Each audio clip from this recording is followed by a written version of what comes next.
오늘 우리가 함께 나눌 말씀은 요한복음 6장 1절과 15절의 말씀, 오병이의 기적입니다. 제가 이렇게 제목을 말씀드리니까 아마 믿는 사람이라는 오병이의 기적에서 아마 수십 번, 수백 번 설교를 들었을 것입니다. 그러나 우리는 그동안에 들었던 시점 말고 다른 각도로 한번 오병이의 기적을 구체적으로 우리의 삶에 한번 적용해 보도록 하겠습니다. 지금 우리는 사람이 사람을 흠모할 줄 모르는 시대에 살고 있습니다. 흠모하는 기능은 하나님의 형상을 따라 창조된 인간이 가지고 있는 가장 귀한 기능 중에 하나임에도 불구하고 점점 상실되어 가고 있습니다. 사람보다도 인격보다도 기술이 존중되는 사회, 한 사람 한 사람을 흠모하고 소중히 여기는 시대가 아니라 대량 소통을 원하고 그 기능을 사람보다 인공지능이 대체해주는 시대가 되고 말았습니다. 검색은 있어도 명상과 소통은 사라져가는 시대가 되었습니다. 그렇게 우리가 자랑하는 모든 기술은 인간성을 해체해버렸습니다. 인간성이라는 구조는 이제 없어지고 말았습니다. 무엇이 인간다운 것이냐? 따라서 가치 중립의 시대, 가치 실종의 시대를 우리가 살고 있으면서도 우리는 그것을 모르고 있습니다. 또 주변에 보시기 바랍니다. 도덕은 없고 타산만 있을 뿐입니다.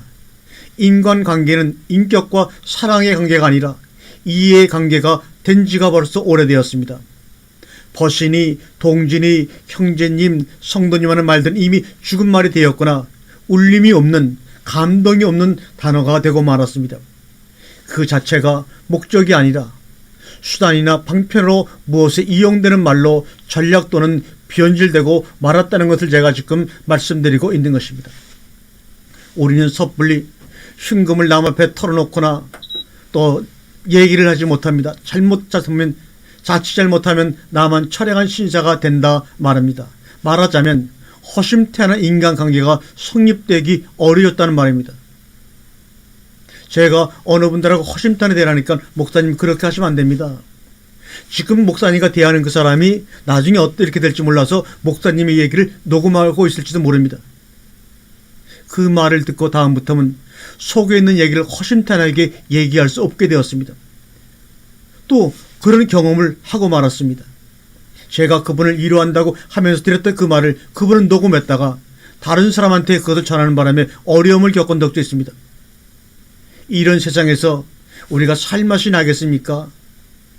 교회와 교인 관계 속에서도 목사와 목사 관계 속에서도 서로를 믿지 못하고 녹음을 할 수밖에 없다는 이 세상. 그래서 늘 경계해야 하고 따라서 신경을 곤두세워 살아야 하니 한마디로 인간관계가 즐겁지가 않습니다. 교회에 나오더라도 교인들과의 관계가 즐겁지가 않습니다. 괴롭고 서글프고 마침내는 겁이 덜컥 납니다.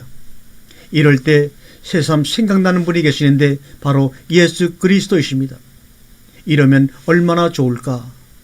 그분 앞에서는 무슨 짓을 해도 허물이 되지 않습니다. 그분은 우리의 옹색한 긴장을 다 풀어주십니다. 그분은 그대로 가만히 계시면 됩니다. 매우 희한한 현상이라고 할 수밖에 없을 듯합니다. 그래서 그분은 우리에게 늘 신비롭게 다가와 계시는 분인 것 같습니다. 그분 곁에 있으면 우리는 늘 빚지고 있는 사람이 되어버립니다. 갚아드려야 할 것 같은 기분이 늘 듭니다. 요새 젊은 아이들이 너무나 취직이 안 돼서 정말 걱정입니다. 그래서 마이스토리 자기소개서가 어떻게 써야 되느냐, 자기소개서를 쓰는 그런 학원도 인기를 끈다고 합니다. 자기소개서가 거창하고 이런 것이 많아 쓸 얘기가 많아지면 역사로 남고 정기로 남습니다. 그 결과 많은 이들의 부러움과 시기를 동시에 받습니다. 오병이의 물리적인 부분이 바로 그렇습니다. 퍼스널 히스토리 이력서가 자칫하면 나와는 관계없는 너의 이야기가 될 수도 있습니다.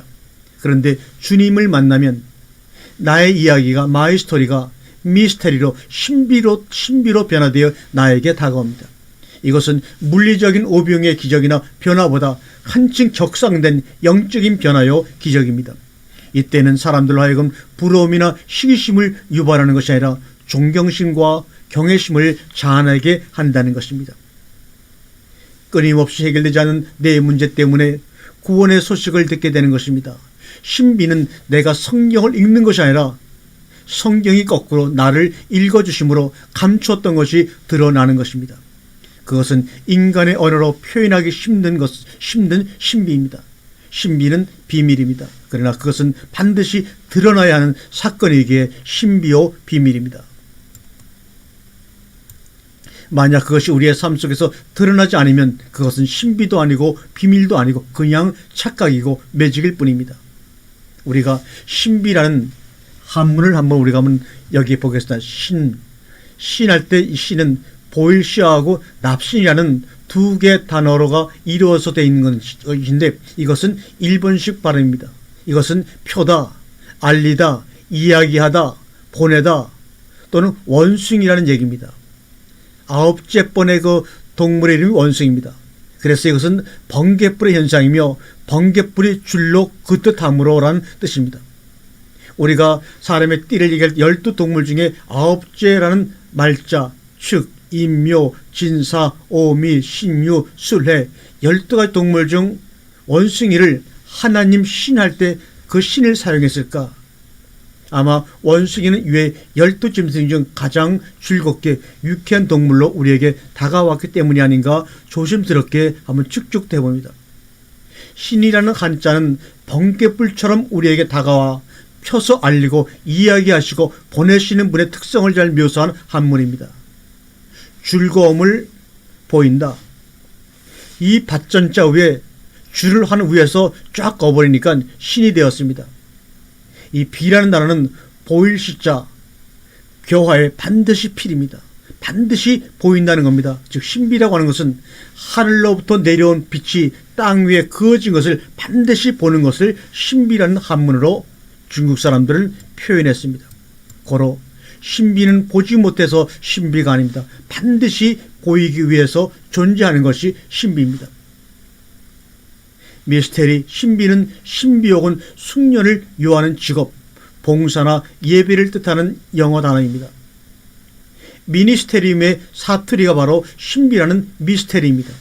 여기서 미니스터는 성직자, 목사, 장관이라는 말이 유래가 되었습니다. 비밀이란 조용하고 고요하고 깊숙한 것이 반드시 드러나는 것이 비밀이라는 말입니다. 때로는 내가 꼭 설교하고 써야 할 이유가 어디 있는가? 또는 이렇게 영상으로 여러분에게 이 말씀을 전해야 될 이유가 어디 있는가? 생각하고 이 쓰고 전하는 것을 한동안 멈춘 적도 있습니다. 후배, 선배님 당신이 더 잘하고 있지 않는가 하는 생각을 해볼 수가 있습니다. 그러면서 그분들의 설교를 들으면서 많은 은혜를 받았습니다. 그렇게 생각하면서 준비하던 설교를 잠시 멈출 여유를 가질 수 있는 우리 목사들이 없을까? 내가 잠시 설교를 쉰다고 세상이 어떻게 되는 것도 아닌데 우리 교회가 어떻게 되는 것도 아닌데 자기가 없으면 성도가 안 되고 교회가 안 되는 것처럼 하루에 그렇게 많은 설교를 써대니 과연 자기에게 영혼의 유익이 있을까? 또 그렇게 막 써대는 그 설교가 성도들에게 영혼의 뿌리를 내리게 하는 하나님의 양식으로 작용할 수 있을까? 우리가 때로는 가끔가다 사역자라 목사 살면서 말씀을 준비하면서 생각해 보아야 하지 않겠습니까? 산 위에서 활짝 뛴 전망을 바라보듯 남의 사역을 자기 것인 양 보고 있을 줄 우리는 모릅니다. 남의 사역하는 걸 보면서 마음에 기뻐하며 감격해야 할 줄 모릅니다. 자기가 하지 않으면 마음이 불안해합니다. 그래서 같은 부교육자들에게도 교회 사역을 나누어 주질 못하고 혼자 무슨 큰 힘이 있는 것처럼 다 안겨서 해버리고 맙니다. 정말 불쌍합니다. 우리는 개성이니 사명이니 혹은 예수님의 이름이라는 미명 아래 실은 끝없는 소유욕과 명예, 자존감의 충족을 추구하고 있는 것이 아닌가 이 시간에 한번 더듬어 보시기를 바랍니다. 왜? 나 아니면 안 된다고 생각을 할까? 더군다나 내 일이 아니라 주님의 일이라고 말은 그렇게 고백하면서 내가 하는 것이 아니라 주님이 하시는 것이고 나는 다만 그의 종이라고 그렇게 얘기되면서 그렇게도 종의 삶을 남에게 뺏기기 싫어하는 것일까? 저는 여기다 뭐라고 답을 해야 될지 여러분에게 맡기겠습니다. 이것은 사람을 못 믿는 것이 아니라 주권자이신 주님을 못 믿는 것이요 아니면 주님을 잘못 알고 있는 것입니다. 익명으로 사역을 해야 한다면 그래도 하겠다는 사람이 몇 명이나 있을까? 자기 이름을 드러내지 않고 목회를 해야 한다면 그 목회를 하겠다는 사람이 몇 명이나 있을까? 그러고도 신학교 갈 사람이 이렇게 많이 생겨날까? 여러분 어떻게 답을 하시겠습니까? 우리는 사명, 일 그 자체보다도 외적인 것들, 이를테면 자기 현시와 허영을 위하여 노력하고 있는 것은 아닐까? 이럴 때 생각나는 분이 있는데 그분이 바로 예수님이었으면 얼마나 좋을까? 우리는 우리의 이해와 판단, 경험에 사로잡혀 사람의 중요한 기능 하나를 잃어가고 있는지도 모릅니다. 사람이 사람을 흠모하는 기능 말입니다. 저는 이 말씀을 하면서 여러분의 얼굴을 보지 못하고 한 번도 만난 적도 없지만 여러분을 만나서 흠모하기를 간절히 사모합니다. 하나님의 형상을 따라 창조되었고 예수님의 은혜로 그 형상이 회복되었다면 우리는 사람을 흠모하는 마음이 당연히 회복되어야 합니다. 흘러 넘쳐야 될 줄로 믿습니다. 할렐루야. 아멘.